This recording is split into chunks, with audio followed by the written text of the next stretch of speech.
Guys, I want to give you an update. Today, I had a doctor's appointment for some other blood work test results. And to my surprise, which it's a bit confusing.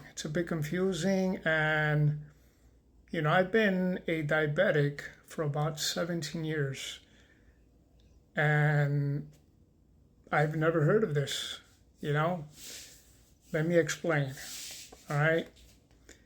Now, I know that I made the appointment today, especially, not only to get the test results, but to see my cardiologist because I have high cholesterol, right?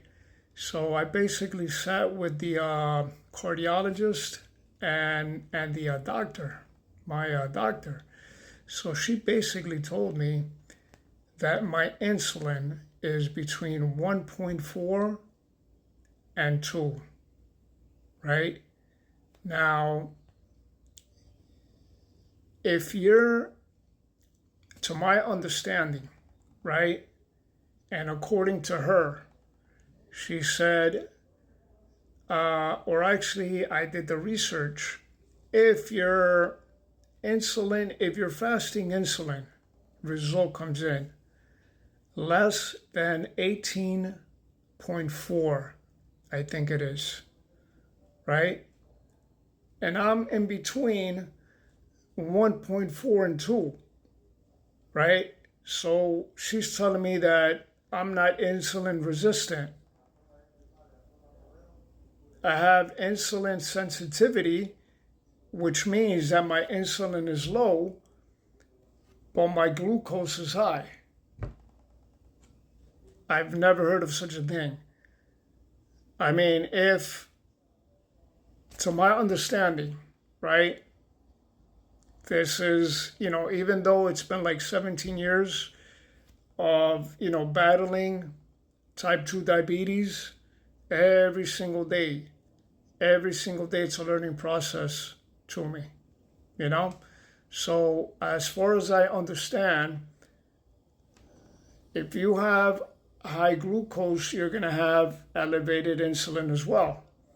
If your sugar drops, then your insulin drops as well. Now, let me go over the test results. My glucose, yes, it's dropping. It's at about 116 on average. I'm still trying to drop it between 70 and 100. However, my A1C is at 8.0.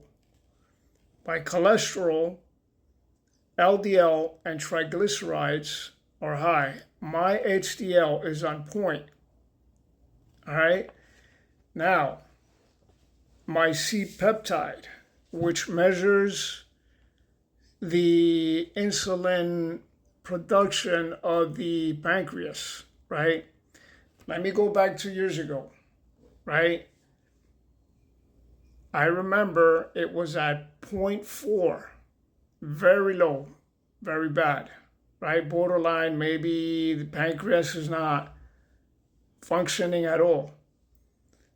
My last, prior to this recent one, the one back in October, my C-peptides were at 0.7, 0.73 or 0.71.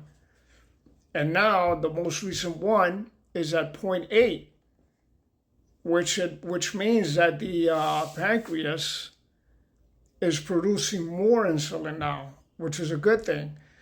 Now, the only thing I don't understand is if I have a high A1C 8.0, to my understanding, that's because I would be insulin resistant. You see what I mean? Extremely insulin resistant to have such a high A1C. But then again, it's at a 2, my insulin, which I have insulin sensitivity. All right, so now today I did another test, right? to determine whether I'm a type 1 or a type 2, or maybe even a 1.5, which means that I'll be taking medications and maybe insulin shots. So that's all I got. That's all I got for now. It was helpful. If you have any questions, feel free to reach out. Later.